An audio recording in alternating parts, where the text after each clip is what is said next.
Hello my dear students, welcome back to Katira classes. હું છું નિશાંત કતીરા અને આ વિડીયોમાં આપણે શીખવાના છીએ મોસ્ટ આઈએમપી ઈમેલ.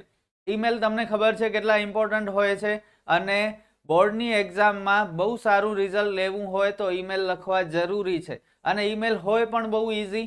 ફોર્મેટ જો તમે સારી રીતે લખો, અલ્પવિરામ પૂર્ણ વિરામની જો ભૂલ ન કરો તો ઘણા બધા માર્ક તમને મળી શકે છે. આ વિડીયોમાં આપણે શીખશું પ્રિપેરેશન ફોર એસએસસી એક્ઝામિનેશન. એસએસસીની એક્ઝામિનેશનની તમારી તૈયારી કેવી છે એ તમારે કહેવાનું છે. કેવી છે તૈયારી? જોરદાર છે કે નથી? આઈ હોપ કે હશે. અને આ વિડીયો બહુ ઇમ્પોર્ટન્ટ થવાનું છે તમને. એકદમ સિમ્પલ લેંગ્વેજ, મારી રીતે મેં આખો ઈમેલ લખ્યો છે, ક્યાંયથી જોઈને નથી લખ્યો. વીકમાં વીક સ્ટુડન્ટ પણ સમજી શકે અને યાદ રાખી શકે એવી ઇઝી લેંગ્વેજનો ઉપયોગ કર્યો છે. તો સમજી લો શાંતિથી અને યાદ રાખી લેજો. મોસ્ટ આઈએમપી ઈમેલ છે. Parth writes an email to his sister Unnati on unnati123@gmail.com to inform her about his preparation for SSC examination. Parth કે જે દૂર રહે છે ઘરથી અને એની બેન ઉન્નતિને ઈમેલ લખે છે એની એસએસસીની તૈયારી કેવી રીતે ચાલે છે પાર્થની, એવો ઈમેલ પાર્થ એની બેન ઉન્નતિને લખે છે. સમજાઈ ગયું? 5 માર્કમાં પૂછાય છે ઈમેલ. સ્ટાર્ટિંગ કેવી રીતે કરશો? ટુ એટલે સામેવાળાનો ઈમેલ એડ્રેસ તમને ક્વેશ્ચનમાં આપેલું હશે. જો ન આપેલું હોય તો આપણે બનાવી નાખવાનું. સામેવાળો જે વ્યક્તિ હોય એનો નામ, પાછળ 1 2 3 કે કોઈ પણ 1 2 નંબર એડ કરી @gmail.com લખી નાખવાનું. અને ઈમેલ આઈડી લખતી વખતે યાદ રાખજો બધા જ લેટર્સ એટલે કે અક્ષર બીજી ABCD ના જોઈશે, કેપિટલ નહીં જોઈએ અને વચ્ચે ક્યાંય સ્પેસ ન આવવો જોઈએ. બરોબર? તો આ એક સિમ્પલ માહિતી.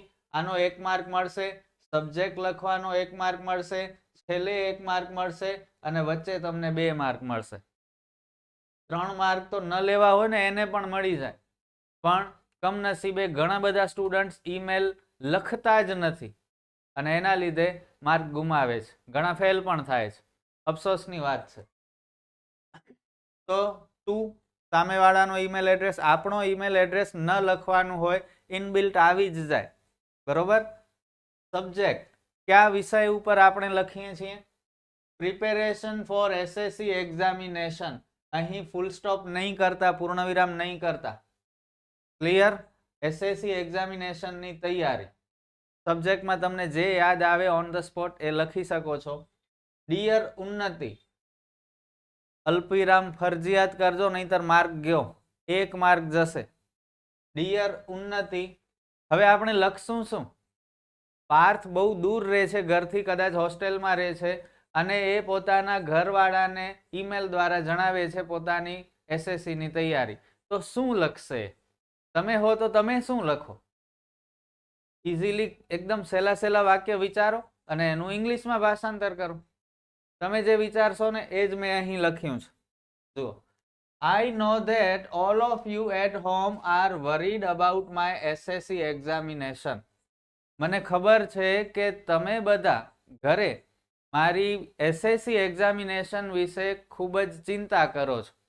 બોર્ડની એક્ઝામ હોય તો પેરેન્ટ્સને ચિંતા તો થાય કે છોકરો ઘરથી દૂર છે, વાંચતો હશે નહીં વાંચતો હોય, મહેનત કરતો હશે કે નહીં કરતો હોય. તો I know that all of you at home are worried about my SSC exam. But let me tell you about my preparations. પણ મારી તૈયારીઓ વિશે હું તમને કહું એટલે તમને ખબર પડી જશે કે હું મહેનત કરી રહ્યો છું. બરોબર? But let me tell you about my preparations. I have prepared a timetable for my studies and I strictly follow it. Timetable બનાવ્યો છે મેં સ્ટડી માટેનો અને હું એનું સ્ટ્રિક્ટલી પાલન પણ કરું છું. આ ટાઈમટેબલની વાત કરીને એટલે પેરેન્ટ્સ ખુશ થઈ જાય. ઓ, મારો દીકરો કે મારી દીકરી તો ટાઈમટેબલ ફોલો કરે છે, ટાઈમટેબલ બનાવીને ભણે છે. ખરેખર કહું છું, I have prepared a timetable for my studies and I strictly follow it. I get up at 5 AM. 5 વાગે ઉઠશો ને? 5 વાગે, 6 વાગે, કંઈ પણ અહીં લખો. મમ્મી પપ્પા રાજી થવા જોઈએ. બરોબર? આઈ ગેટ અપ 5 વાગે ઉઠે એટલે વિચાર કરો પપ્પા કેટલા રાજી થાય, મમ્મી કેટલી રાજી થાય. તો I get up at 5 AM and study for 2 hours. 5 વાગે ઉઠીને હું 2 કલાક વાંચું છું. વિચાર કરો કેવો હોશિયાર છે Parth. Then I go to school. પછી હું સ્કૂલે જાઉં છું. After coming from school I go to classes at 3 to 5 PM. સ્કૂલેથી આવીને હું ક્લાસીસ જાઉં છું 3 થી 5, 2 કલાક બપોરે. I also find time for playing so that I can remain fresh. હું રમવા માટે પણ થોડો ટાઈમ કાઢી લઉં છું જેથી કરીને હું ફ્રેશ રહી શકું. સાચી વાત છે, આખો દિવસ ભણવા પાછળ જ પડ્યા હોઈએ, ભણ કરીએ પડ્યા તો પછી થાકી જાય, એટલે થોડું રમી લઈએ તો ફ્રેશ થઈ જાય.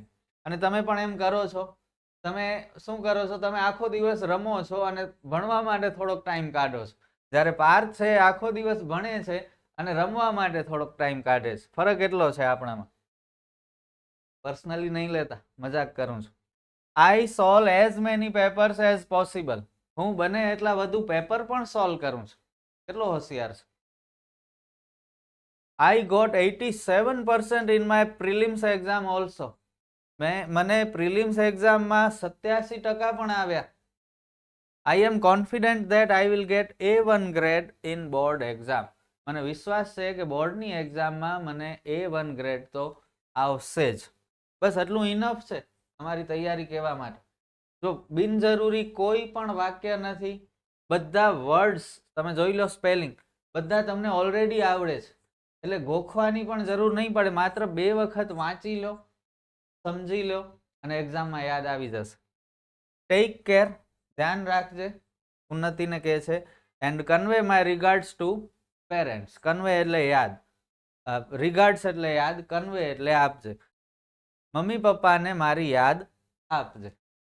યોર્સ લવિંગલી લખવાનું, પાછળ અલ્પવિરામ કરવાનું ભૂલ્યા વગર, અને છેલ્લે આપણું નામ પાર્થ, અને પાછળ ફૂલ સ્ટોપ નહીં કરતા.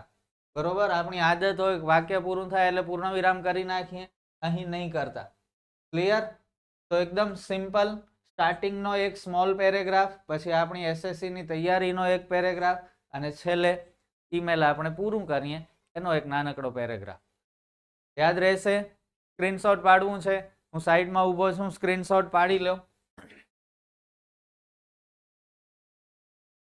અને પ્લીઝ મહેનત કરી લેજો, યાદ રાખી લેજો, કારણ કે બોર્ડની એક્ઝામમાં પૂછાવાની શક્યતા બહુ વધારે છે. ઓલરેડી આ 2 થી વધારે વખત બોર્ડની એક્ઝામમાં પૂછાયેલો છે અને પાછો પૂછાઈ શકે છે. ઓકે, તો ફરી મળશું આપણે નેક્સ્ટ વિડીયોમાં. ત્યાં સુધી મહેનત કરતા રહ્યો, મારા વિડીયોઝ જોતા રહ્યો. All the best.